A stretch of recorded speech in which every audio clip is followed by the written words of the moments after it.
So Dr. Walter Wilson is a professor of geotechnical and geoenvironmental engineering at the University of Alberta and the NSERC and the COSIA Industrial Research Chair in Oil Sands and Tailings Geotechnique. He brings over 30 years of industrial experience to his practice in advanced mine waste management and unsaturated soil mechanics. He has served as a specialist advisor to several large international mining projects, such as the well-known acid rock drainage risk review completed by Rio Tinto, and also a member of the expert panel tasked with the assessment of the technical causes of the rupture of Dam 1 in Brumadinho in Brazil back in 2019. He served as the lead author responsible for the chapter on prevention and mitigation in Global Acid Rock Drainage Guide, prepared for the International Network for Acid Prevention, and contributed 2 chapters to the guideline of mine waste dump and stockpile design. And further, Dr. Wilson is a co-principal investigator and a member of the Scientific Advisory Committee of the NSERC Strategy Network Grant, known as the Total Environmentally Responsible Resource Extraction Network, also known as the TerraNet. TerraNet unites leading Canadian academic researchers with partners from the public and the private sector, First Nations and Inuit communities, and international experts to address complex technical and socio-economical concerns related to the responsible resource extraction, including mine waste management and mine site reclamation. So without further ado, let's welcome Dr. Wilson and his presentation. Dr. Wilson, the floor is yours. Great. Thank you very much, Albert. That was a fairly complete introduction, and I'm glad you did that because I'm going to talk about physical stability of tailings impoundments and also the issue with regard to chemical stability. And so that is sort of the theme of today's presentation. And the title, of course, is a new expertise required for designing safe tailing storage facilities. And I'll say it right at the start, they've got to be physically stable. But in the same breath, we have fairly serious environmental problems associated with a problem that is widely known as acid rock drainage. So I'm going to touch on both of those topics today, but we'll go back to what's driving this transition we've seen in the industry. I have to say, for those of you who are interested in mine waste management as a career, this is a good time to get into it. There's a demand. There's a global awareness, an urgent need for expertise in mine waste management. And so I encourage you to think about this opportunity for those of you who are looking at your careers over the next several decades. What has seized the mining, the global mining attention is we've had a number of fairly serious failures, very serious in some cases, within the last decade. And this started with Mount Polley and followed by Samarco. Samarco was in Brazil. Cadia was maybe less dramatic, but nevertheless, it caught everybody's attention. It was a thickened tailings deposit. And then there's Brumadinho, which is the most recent and had a very high fatality rate. So these failures, the environmental consequences, and the threat to human health and safety are paramount. And this sequence of recent failures actually started in 2014 at Mount Polley, right next door in British Columbia. And it was an initial failure of the embankment, and it led to a substantial transition on a high impact on the global mining industry. And so I'll just go to where Mount Polley is. We all know it, of course, so very well because we're close to it. It's a day's drive almost from University of Alberta to Mount Polley. And we're going to look at that very quickly, but I have another site on the map here at Equity Silver, and I'll refer to that one as well. But we're going to go and look at Mount Polley and what happened there. Many of you will have seen these photographs. It was a complete loss of containment that happened very quickly. We won't go through the mechanisms of failure, but it was a slump failure, and it led to overtopping and then a massive release and erosion. And there's about 25 million cubic meters of fluid and tailings that was released into Polley Lake. So it caught everybody's attention.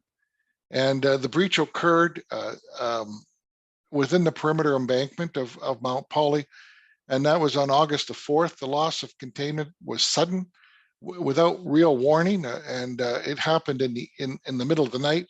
And so nobody really witnessed it. But it got everybody's attention. And of course, there was an independent expert panel that was established immediately. It was a review panel. It was established by the British Columbia Ministry of Energy and Mines. It was chaired by our Dr. Morgenstern, and his panel members included Steve Vick and Dr. Van Zyl. And so when this failure occurred, they released their report in 2015, early 2015 in January. And in response to this sudden failure, the University of Alberta, our Geotechnical Center, compiled, if you like, a special 40-hour class that we've been giving almost every year, except for 1 year because of COVID, which is intended to increase capacity, sort of not just within our graduate program, but all the way up through our top industry people in terms of how we design, assess, and manage tailings facility. And it's a little plug here, because we're going to give the course again here in May. You can look on our webpage. It's widely attended, and that will be commenced May 12th. I think it's May 12th. Anyway, you can look, and it's a 5-day course, and it'll also be virtual and online. But this course, and it's become very prominent, and I think we have some of the best helping us teach the course. And so I encourage you, if you're not familiar with it, to go and have a look and think about if you'd like to attend that course or not. Mount Polley was not the first failure. There's been others in recent time. This is the failure at Los Frailes, next to the Alcazar River, that happened just I think it was 1998, which was similar to the Polley failure. It was a sudden release, and then released not as much, but released tailings into the Alcazar River. So these are problems in physical stability that we need to address. What I want to point out, and I'll just catch it here for a moment, there was a surface impoundment, a water impoundment on top of these tailings. You'll see that, and the reason for the water cover was to stop oxidation of the high pyrite content in the tailings, which leads to acid drainage. And you'll see some of that evidence of oxidation in these exposed tailings. So there's a reason that why are we designing, or why have we been designing impoundments the way we have, and why do we need to change the way we're doing it? That's what we're going to touch on today. There was another failure, almost 2015 at Samarco in Brazil, a Fundão dam site that released a very large volume of tailings. You can go and get this panel report. For all of these reports are in the public domain that I'm referring to. This was upstream sand dam, which failed, liquefaction flow slide, failed very quickly with very little warning. And of course, you can see the amount of tailings and fluid that was released, and it went all the way down the Dois River, all the way out to the Atlantic Ocean. So by this time, this second committee, it was just about all of these was also chaired by Dr. Morgenstern. And that report is online, and I'd encourage you to think about it. So is Bramadino, so is Cadia. But I'm not going to talk about specifically all of those reports. I just want to talk about the main transition, the main change, and how we need to be looking at tailings impoundments in the future. What came out of the Polley report was what we call BAT principles, best available technology. And so how should we approach the design of these structures in the future? And there were some very major recommendations that came out of the Polley report. And you see them listed in red here. Why do we have surface water ponds on top of these impoundments? Of course, that's the driver that pushes the fluid out, or pushes the tailings and fluid out. Do we really need surface water impoundment? So eliminate, that was a key recommendation. Number 2 was to promote unsaturated conditions within the tailings to increase stability, to promote drainage, and then to achieve dry latent conditions, which resists liquefaction, and to use physical compaction to actually get densities high enough to ensure that you don't have a liquefiable deposit. So those were primary recommendations, which really are not revolutionary, but they've had a major impact on how we go forward in the future. So just keep those in mind, BAT principles. And that's BAT principles for physical stability, to prevent the release of fluids and liquefaction flow slides and so forth. So we're going to look at how we've been designing impoundments in the past. This is actually world best practice. What I've shown you, this was a publication on the global acid rock drainage, and it's published by INAP in 2014. But they promote using water covers to control ARD. And of course, the idea of now when you design such an impoundment, such as we have here, and you're retaining fluid, a pond on top as a cover over your tailings, you're creating a permanent geohazard. And so we've got a competing design interest. We want to get rid of the ponds, but now we're going to have, and I'll talk about this a little more, the other problem it creates. And this always brings up a bit of a debate when we have water impoundments that need to last into perpetuity. You've got some would say 100%, others might argue that that's not quite right, it's a little severe, but you've got a high probability eventually that you're going to lose containment of these water impoundments. Now here's an example. That's why I showed you Equity Silver on that first map. This was actually designed and built in the late 70s into the 1980s. There's been a number of open pits, but you'll see here's a tailings impoundment, and this is a water cover. And that water cover is there at the present time as we give this, and that's a shield against oxidation. We'll come back to that. The waste rock dump, the overburdened rock that was removed is here, and you'll see there's another problem. There's a treatment. There's a water collection, and so this waste rock is producing acid drainage, and that acid drainage has been collected and you'll see the treatment plant in here. So we've got a problem here with unsaturated rock, which is producing ARD, and yet we have a water cover to prevent ARD. So this tells you, well, why do we have two different impoundments with separate problems and so forth? So I'll come back to that, how we might correct this problem, but that's the basis of design of most of our operating open pit mines and tailings impoundments in Canada and of course globally.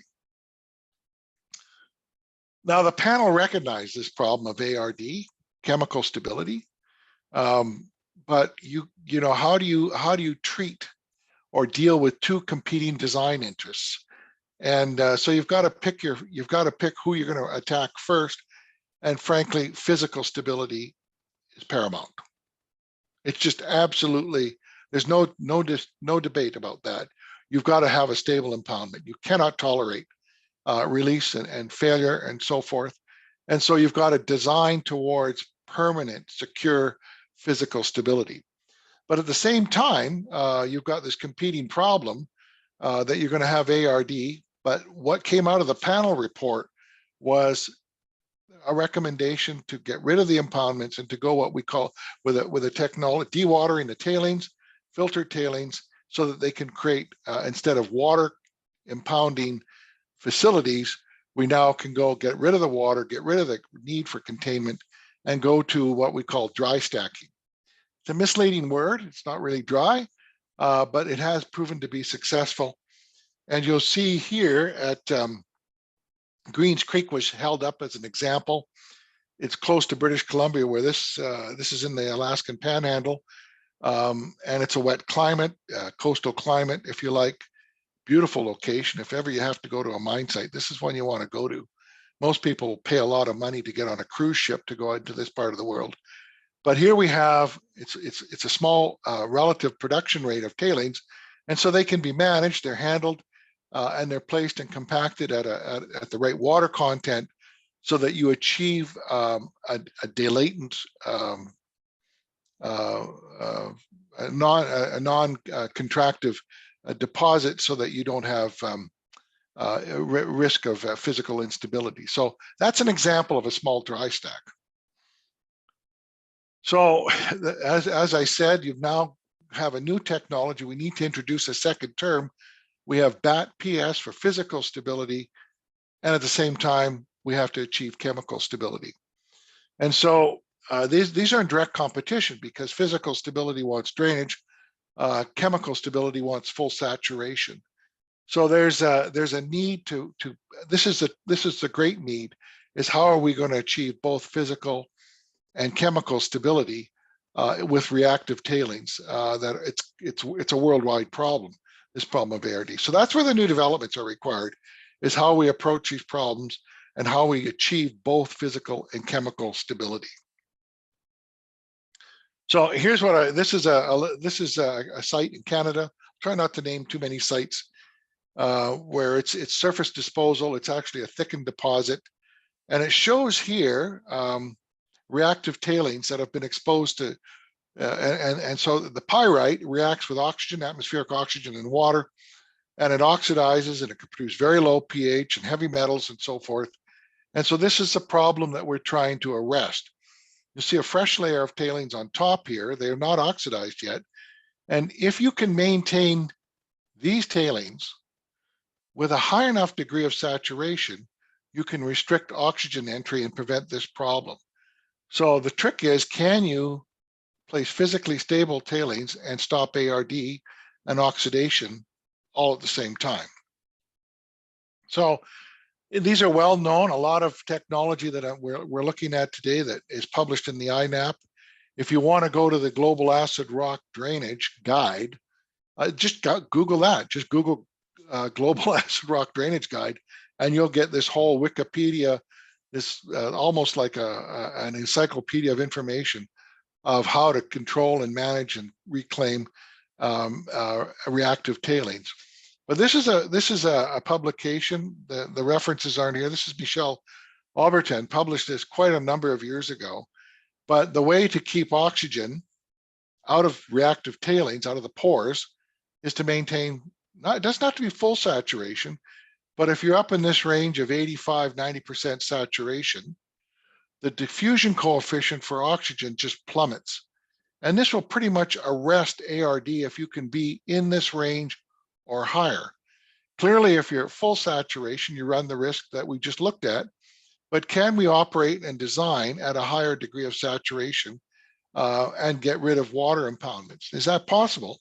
And so that would be an objective for filtered tailings. So this slide shows what I call a sweet spot. Where would you want to be if you were dry stacking? Now remember, the term dry stacking really isn't dry. It just means you didn't deposit it with a pipeline. Okay, you deposit it mechanically, either with a truck or with conveyors.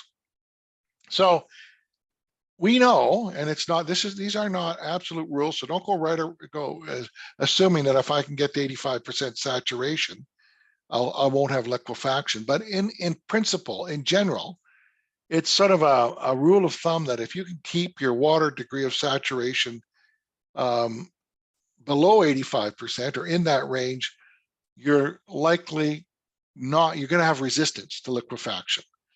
If you're above 85%, you'll have resistance to ARD. So if you had to target, where do I want to be in a dry stack? I want to be in that range of 85% to limit oxygen entry, but to ensure we don't have a liquefiable tailing. Now, not everybody's going to be familiar with a saltwater characteristic curve, but this is water content, volumetric water content under negative water pressure, above the water table, above the phreatic surface. And you'll notice in this case, these tailings can retain water.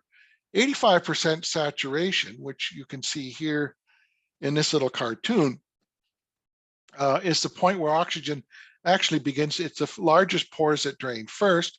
And so these are the ones that you want to target in terms of what degree of saturation to limit oxygen, but to ensure at the same time that you're not going to have liquefaction. So that's sort of a target design for a dry stack, if you like, where you don't want full saturation.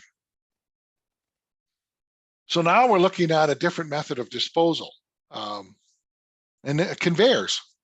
So conveyors are catching on. The size of these filtration plants are catching up, that we could start going to much larger production rates and filter and transport and deposit with a conveyor. And so this is, I think, of the way that you would want to deposit dry stack tailings is by conveyor, as you see here. So you've got your mine site up, you've got your transport, and then this comes down the belt. There's a side discharge, as you see here, and you put it in as a lift, layer by layer. Now this is a thin lift, relatively. It's only 0.5 meter to 1 meter thick. It's okay for low volume production, but if you get to higher and bigger mines, you've got to start stacking at much thicker lifts. But so these tailings, as they were being discharged, are still saturated, relative, but they're dry stacked because, well, because they're conveyed out. Now what you see here is we're on a lift, and this articulating conveyor system puts it in layer by layer, layer by layer, and it drains and dries, and it produces a trafficable, stackable deposit. So just keep that in mind, that this is one of the ways, one of the opportunities that the industry has become more interested in terms of dry stack tailings. If we get it right now, remember everything I've shown here. I'm not showing anything that's not in the public domain. This is a Rosemont design, if you like, in Arizona. And this is a high volume, large dry stack. And you'll see here that the basic design in this particular, and this has been around for a few years, excellent report. You just have to Google, you can get this right off the web. It's 1,000 pages, and so it's a very comprehensive document. But they use waste rock, if you like, to form a buttress, and then to do upstream lifts on top of dry stack tailings using progressive buttresses as you stack up. Now, what you see here is these lifts are 15 meters, 50 feet. So how do you stack something that high? You can't. This is not civil construction compacting layer by layer at optimum water content. This is deposited with a stacker and with very thick lifts. So how do you do this? This is what we're driving towards. Is there a way to do this cost effectively and socially acceptably? So here's what the deposit looks like, if you like. Now remember, we said we want the right degree of saturation, and so there was saturated, unsaturated seepage modeling that was conducted here. But this is a new world of modeling. Yeah, and for those of you who have used conventional commercial packages such as SEEPW or SV Flux, this is the full deposit, and now you're going to run a seepage model. That's what you're going to do. We have to have boundary conditions, and so there's no flow and boundaries and so forth. But what you've lost here now is that comfort of having a phreatic surface or a head boundary condition that you can apply that you'd find in a conventional slurry tailings impoundment. The upper boundary is not a head boundary anymore. This little blue line is a flux boundary. Flux boundary or climate boundary is another way to think of it. And frankly, you place this deposit at whatever water content it's coming out as a filtered product. You're stacking and stacking. Of course, there's water in the system, and it begins to drain down straight away, right? So it's never dry, and and it will. If there's no drainage at the bottom, it's going to accumulate water at the base, and you're going to get a rising water table. You got to account for that. In addition to that, you've got to account for the surface boundary in terms of net infiltration. So it becomes even more challenging. So now we've got to handle, firstly, what is the right degree of saturation? How do we get the right density and resistance to liquefaction and degree of saturation? How do we control moisture fluxes and water fluxes and oxygen fluxes. And then how do we design a surface boundary condition that actually gives us long-term integrity? It's a huge challenge. So it's exciting. So that's what we're going to drive towards. Now, this surface boundary condition, this is my an area that I'm greatly interested in. It's very difficult to quantify surface fluxes. It's actually an indeterminate problem. There's more unknowns than knowns, and you can't solve it. We don't have enough physics. But to make a long story short, we've got to take precipitation. We've got to be able to calculate how much of that precipitation actually gets across the surface and doesn't run off. And that's a function of degree of saturation of the surface and rainfall intensity. And at the same time, you're going to lose some of that water to evapotranspiration. Now, you can estimate actual evapotranspiration based on pan evaporation, but it's an estimate. And in many cases, it grossly it's incorrect. In fact, the errors in what we have in our methods of predicting actual evapotranspiration, just the error in getting this one variable is usually several times larger than the amount of infiltration we're trying to predict. So there's a real need, if we're going to do this numerical modeling correctly, and it's so important to keep physical and chemical stability, and all at the same time, we have to design for this surface boundary. So it's an enormous challenge, and we need tools. So if we're doing conventional tailings impoundments, we just put piezometers in, right? That'll tell us what the pore water pressures are, and we can even put tensiometers in. But we really need to have a method that measures the entire zone of the saturated and unsaturated profile, so that we can quantify physical stability. And so, but we still don't have a measurement for that surface boundary. It's always an estimate. It's always a calculated value. So how do you measure these surface properties? You can measure rainfall and runoff with physical instruments, right? But how do you measure actual evaporation and transpiration? You don't. It's a wild estimate. And so we need more technology to be able to quantify this surface boundary condition. So there's two components that we're going to have to deal with. We're going to have to deal with the saturated, unsaturated flow, and how do we measure pore water pressures and negative pore water pressures and soil properties and soil water characteristic curves and permeability functions. And at the same time, we have to measure surface boundary conditions. And this is coupled with heat and mass transfer. So it's an extremely exciting and challenging problem to tackle. So it's taken us a while. This is an eddy covariance device, and this is how you measure real, true surface fluxes with respect to evaporation and water loss and transport. This is an eddy covariance. That's a whole nother topic of how do we do eddy covariance. We have two of these now here at U of Alberta. And we're deploying. We've got one deployed in central or northern Ontario right now, and on top of waste rock dumps, and it's fabulous. But these are a little more than a rain bucket. Okay, it's not an evaporation pan. The entry fee here is $50,000, closer to $80,000, and that's just to get the hardware out there. And then in addition to that, so basically, to make a long story short, you're measuring surface fluxes and you're measuring humidity and covariance and so forth. It's fascinating physics, which is manageable. But once you get the data, you got to download it. You got to be able to manage it all. But we can predict the real boundary conditions. And I'll just say very shortly, the rate of evaporation from that dry surface of tailings is about 10% of what you'd measure in a pan, an evaporation pan. When it's wet tailings surfaces will evaporate like water surfaces. But when they're dry, that surface boundary condition now, because of osmotic and matrix suction, suppression and vapor and humidity, relative humidity, it actually restricts. In fact, you've got to couple your model to get the right surface boundary condition based on both climate, net radiation, wind speed, humidity, and permeability and water delivery and drainage characteristics of the surface. And then you got to measure suctions below the surface, and you got to measure them with a great degree of accuracy. And so this is what we're wanting to move towards.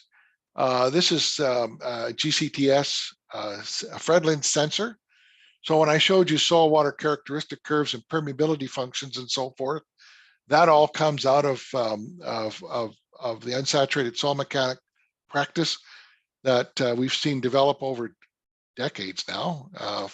So we can handle these problems. We have numerical models and we got the lab equipment. This is expensive.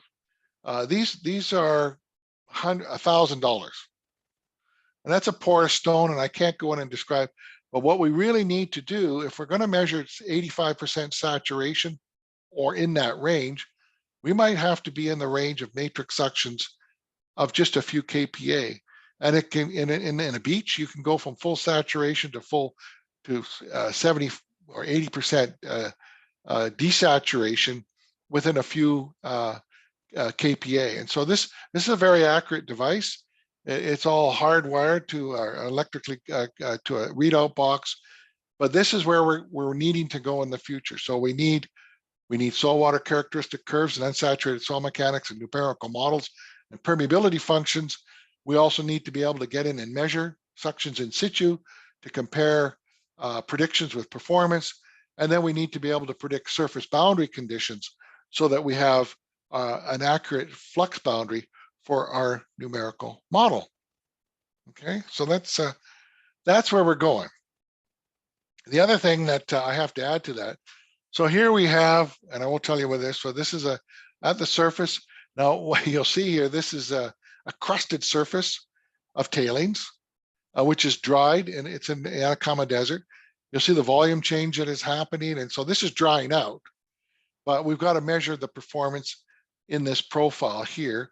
And now we're into a new world of volume change and soil water characteristics. And it really gets into stress and suction. And we have now, instead of having just a simple soil water characteristic curve at zero pressure, we have to take into account volume change associated with change in total stress. So what happens is we get a sequence of soil water characteristics that develop as the tailings consolidate and drain.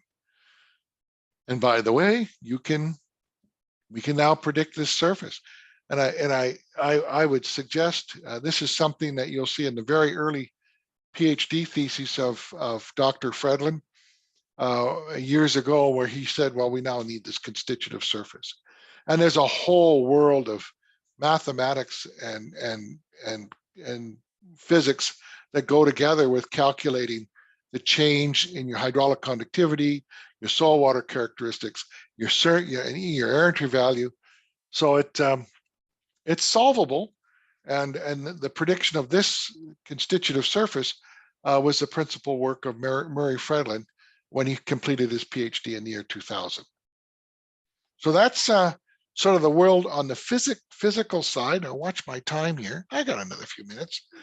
So just some summary of where we are so far.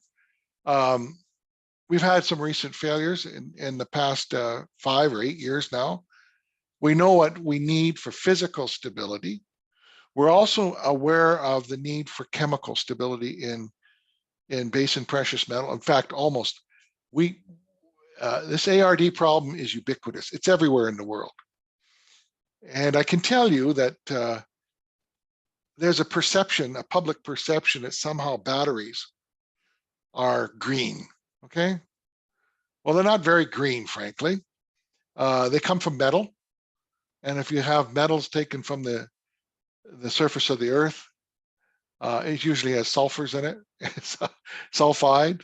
And so we have acid rock drainage. And I'll give you a simple question. What is the definition of acid? Nobody can answer me right now. It's a question you could ask your parents. What's an acid?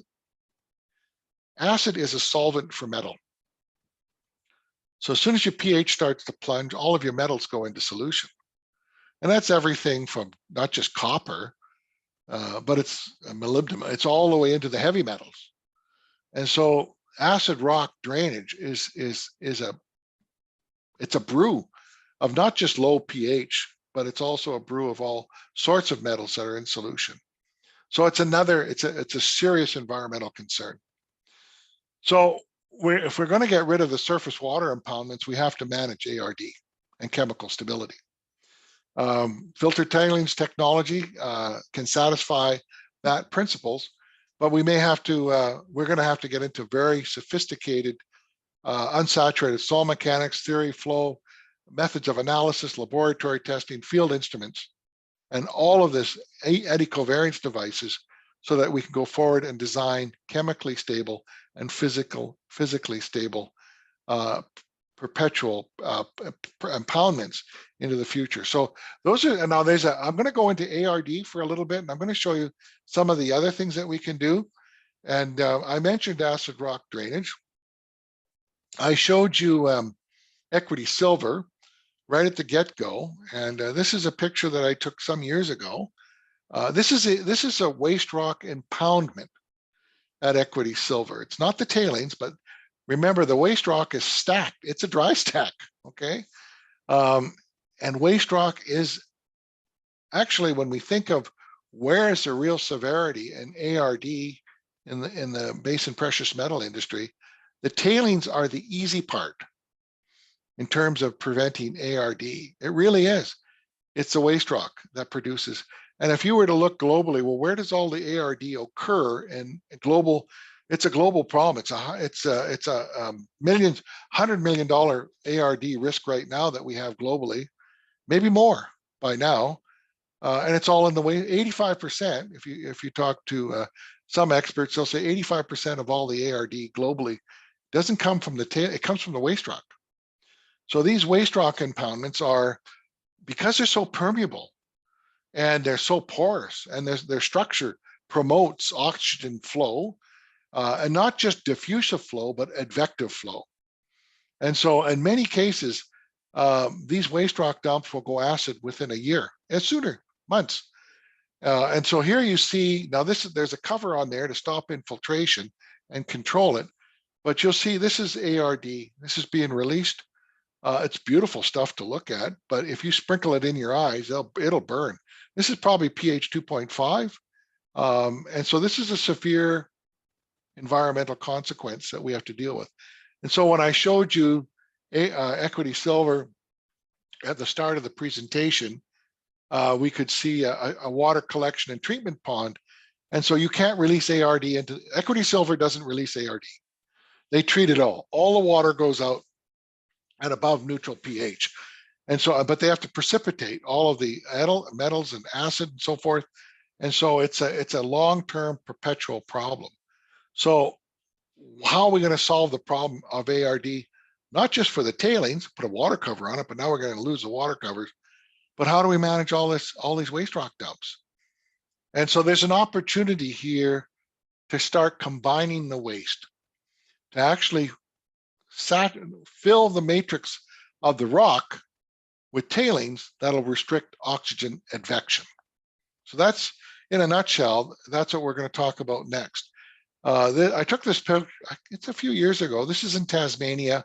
This is near Queenstown. This is the Queen River. It's a historic mine site. It's been around for decades, probably 100 years. And here you see what happens to ARD. Now the color there is red. It's got so much iron in it, it stays in solution. It'll precipitate at a pH above 3.2. So you get this rusty brown color. Nevertheless, this is what happens. So you can imagine British Columbia actually really led the charge in solving some of these ARD problems and managing them. It's because they had another competing resource, and that was fishery. So, you know, ARD is toxic to aquatic life, and it's just unacceptable. It's not only unattractive, it's just environmentally unacceptable. So what can we do about ARD within waste rock? How do we build stable stacks? So there's other opportunities. So I'm going to introduce what we've been looking at in the last couple decades is how do we stop ARD? This is a waste rock dump. That's me in the left, by the way, actually sampling. This is Porgera Mine in New Guinea. And you'll see a waste rock dump behind that we're standing on. You can see all the big rocks and all the just oxygen pathways. And you can see a mixture here that's being deposited where the rock has been combined with tailings, with thickened tailings, in this case, paste tailings. And what it's taken some time to figure out what we're going to call this stuff. And I'm going to go through some PhD work that was done by a sequence of graduate students. But this issue here, we called it co-mix in the beginning. And Ben Wicklund was the first PhD that I was engaged with that got working on this. And anybody who knows Ben, he's got this dry wit with him. He says, have you ever Googled co-mix? No.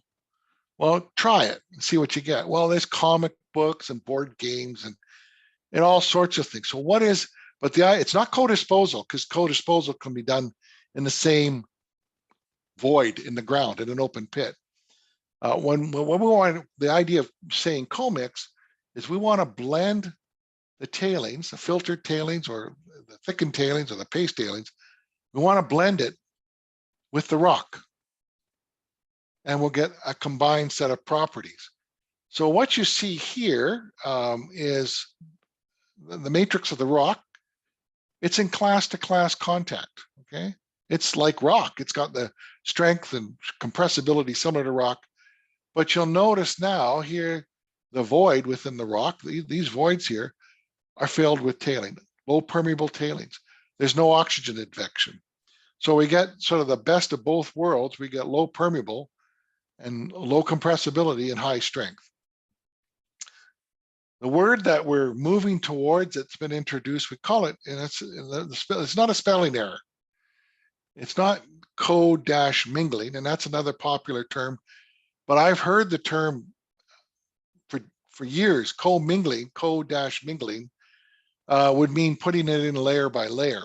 Put tailings on top of the rock and rock on top of the, and I don't, that's not blending. And rock, and if you go to Ben Wicklund's PhD thesis, he calls it mixtures of rock and tailings. It's a mixture. Now, co-mingling is the perfect word in my opinion. Because you can go, and I said, what is the web? Look up acid in the Webster's dictionary. What is an acid? So if you were non-scientific, what is an acid? Solvent for metal. What is co-mingled waste rock and tailings? Well, the Webster's dictionary will say, well, to co-mingle is to blend thoroughly into a homogeneous whole.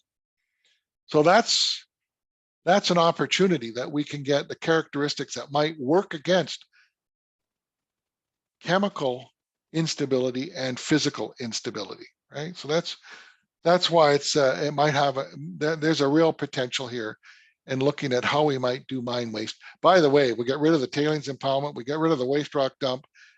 I think of co-mingled waste rock and tailings as glacial till. That's how I think of it. You get, and now you use all the void space in the rock. You don't have, you get this high density, low compressible glacial till deposit, which is far better to manage into the long future. So I know, so this is Ben's PhD thesis. We actually had to lock him up at Porgera Mine for a year to go out and to get some. Now this is a long story here, and I can't tell you all this, but he actually had to make representative samples of blended rock and tailings. And then what sort of apparatus do you need to measure how that performs hydraulically and drain? Well, it's a meter across, right? And so this is why we had to go to site. He did all this. He designed all of this equipment so that we could build these columns with different blend ratios, a control, and measure performance in terms of permeability, drainage, compressibility, volume change, and then of course, does it resist ARD? So, by the way, these tailings are so red because they're autoclaved. There really isn't an ARD problem in the tailings. Nevertheless, the rock has reactive properties. And so now you've encased the rock in a barrier. And so that's the opportunity here. So now this PhD thesis is available to everybody. You go to the UBC library and you can get Wickland's thesis, Ben Wickland, on mixtures of tailings and rock. We published 15 years ago. One of the things that came out of Ben's thesis is this idea of, if you have just rock, it's open. If you have just tailings, but if you get, he called it the just filled. So you've got the matrix, the voids within the rock filled with the tailings, whether they're, and they could be any kind of tailings, could be paste, could be filtered, they could be cyclone sand, but you'll get these sort of combined properties of the two materials, which hopefully will become physically stable and chemically stable. I'm running out of time. We've built a number of these experiments. How do you do this? This is it used to be Inco, now it's Valley. This is near right outside of Sudbury, and this is a large nickel mine. There you see a conventional tailings impoundment with a beach. This beach, of course, is permeable. It's got sulfides. It's producing ARD. They need something to seal the surface to stop infiltration, stop oxygen. There's not very much clay or suitable material. So we actually took a mixture of the rock and the tailings and a slag to produce a low permeable cover. We created large lysimeters to measure different mixtures and different drainage rates to determine whether or not. So all of this is in the ICARD conference. We've published this over the last few decades. So in this case, it's like baking a cake. We're now doing a mixed design with thickened tailings, with underground rock, and in this case, we got slag. And the slag was a nice size rock because it would help fill the matrix, the pores, the large pores, to give the right blend ratio for tailings. So there's the experiment being constructed, and we're blending all these. By the way, we don't have to do this with cement mixers and shovels. We can do this on a conveyor belt, but we had to create the size. There's the large sail, there's the beach sand, and we called this paste rock because they wanted a material that they could pump.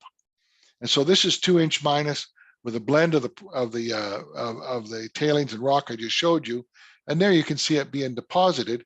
In this case, I'm walking on it, and you can't walk on this stuff, but if you left all the 8" rock in it, you now have a trafficable surface that you can walk on at the same time. So there's the experiment when it was completed. These are different covers, different thicknesses, different densities, full water balance to collect and seep and underflows. And so we found this to be a very successful experiment. Takes a long time to do this stuff. You see, that's 2005. It takes a year to build something like this. It takes 10 years to get the data. So I'm going to come to the last PhD thesis, which just came out, hot off the press. It's on the University of Alberta library system now.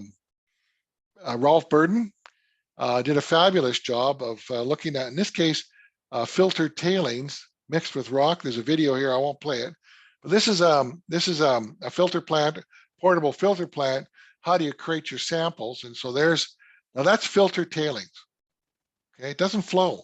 This is what you put on the conveyor belt. And of course, you mixed it with rock, just like I showed you at Ben Wickland. And so here, how are we going to combine this?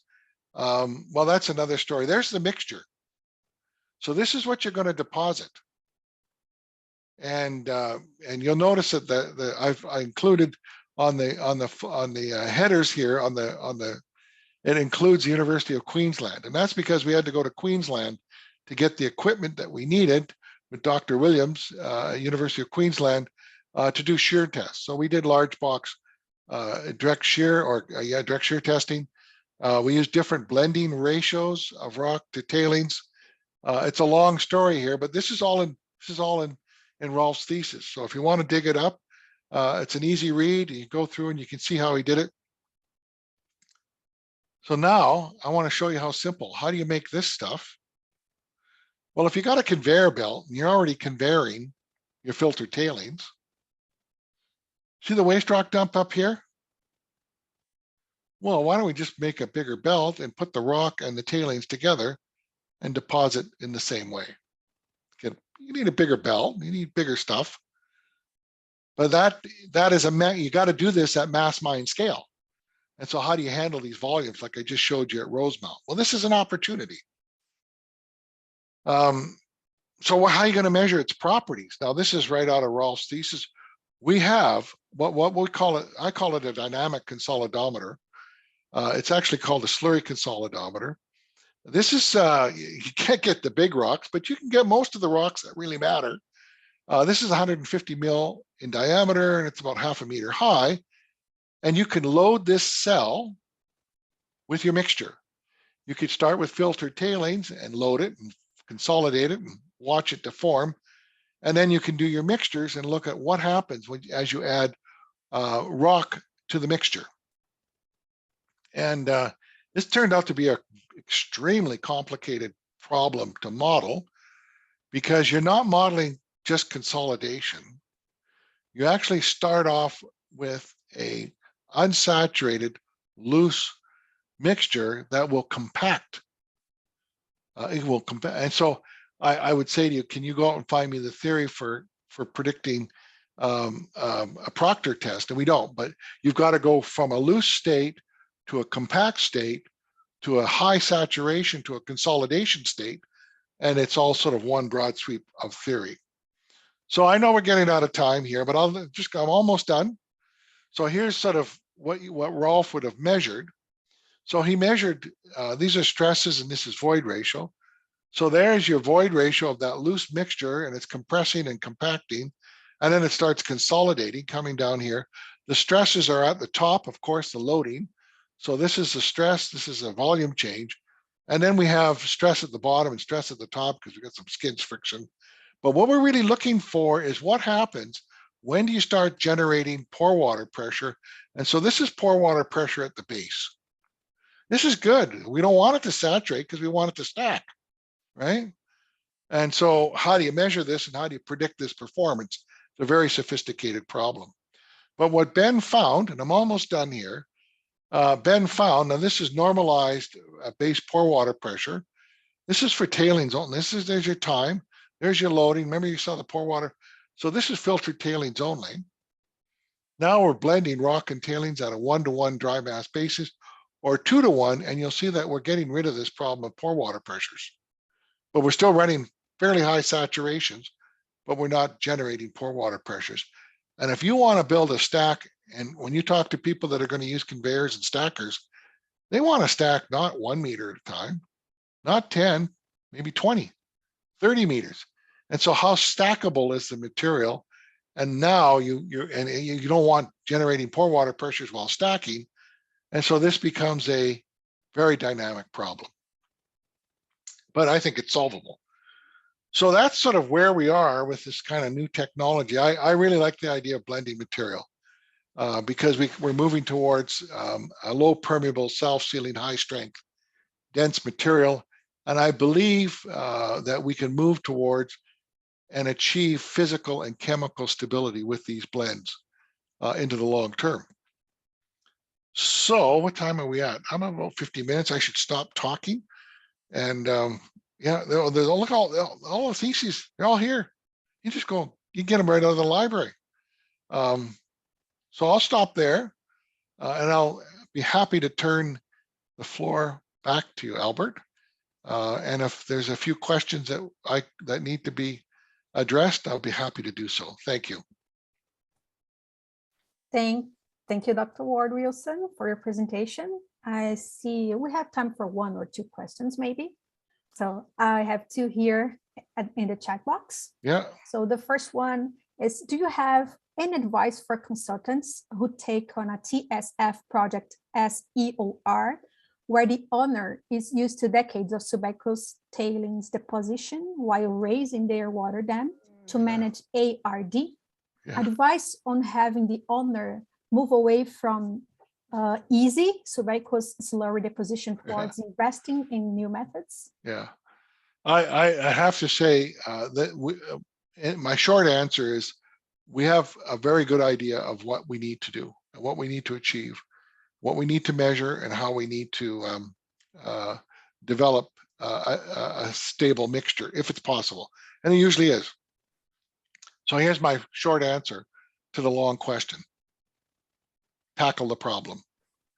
start looking. So we're looking at a lot of these now where we can look at your tailings and we can take the theory from Wicklund, we can come up with blend ratios, and now you can start going through the feasibility study. If we blend it, how much material do we have? And we measure the properties of the tailings. Can we get a sealing matrix? Can we do the drainage? And then we move from that. I would recommend cells that you actually go out into the field. But how do you eat an elephant? One bite at a time. And so that's my answer is you need to tackle the problem and get it under control, get started on it. There is a big job of communicating to the whole industry, to training people, to developing capacity within our consulting firms. They're the right people to solve this problem because they know how to handle the waste. And then this is something that that can be addressed worldwide, but it's going to take a lot of extra effort and training to develop it and proving the technology works. Okay, so that's good. Yep. Next one. So I think we have time for one more. So this comes from a person that is actually managing a mine waste stockpile area, mostly laterite materials with limited quantity of granular or rock materials. Yep. Challenge is that we are also dumping muck removed off sediment control ponds therein. Yeah. So could you advise or recommend any relevant literature or research or even existing best practice on that? Yeah, I could. Yeah, we have quite a compilation of what I've just showed you in terms of theses and whatnot. But I think what I need to illustrate very soon, it's when you go to this technology, you may not need to have all of your waste blended. You may not have the right mass mine ratios and so forth. It's possible that it's not one size fits all. If you have a low rock facility with not a lot of coarse, you may have a circumstance that you're actually using the rock to build barriers and internal structures and so forth. So in the same way we handle tailings for life of mine, we may change the way we design and blend. And so it becomes a more complicated problem of trying to meet your mass flows and your design blends. And I'll just use the example at the Valley site that I showed at Inco. We just used the blended material for surface sealing. So it doesn't have to be the whole deposit. And there'll be a range of designs and solutions. Okay. So Dr. Wilson, we have one last question. Do you mind answering that? No, okay. I'm not going anywhere. We are on top of 1 hour. Okay. Yeah. So this one is from John. So with the conveyor mixing of the different size of particles, would you be concerned about vibration-induced segregation of the particles that might be an issue as layers in the deposit, possibly? Yeah. All of these are excellent questions, and that's the first one. Can you conveyor? Now we need agitation for and I can demonstrate this. We know that we can blend on a conveyor. It's amazing.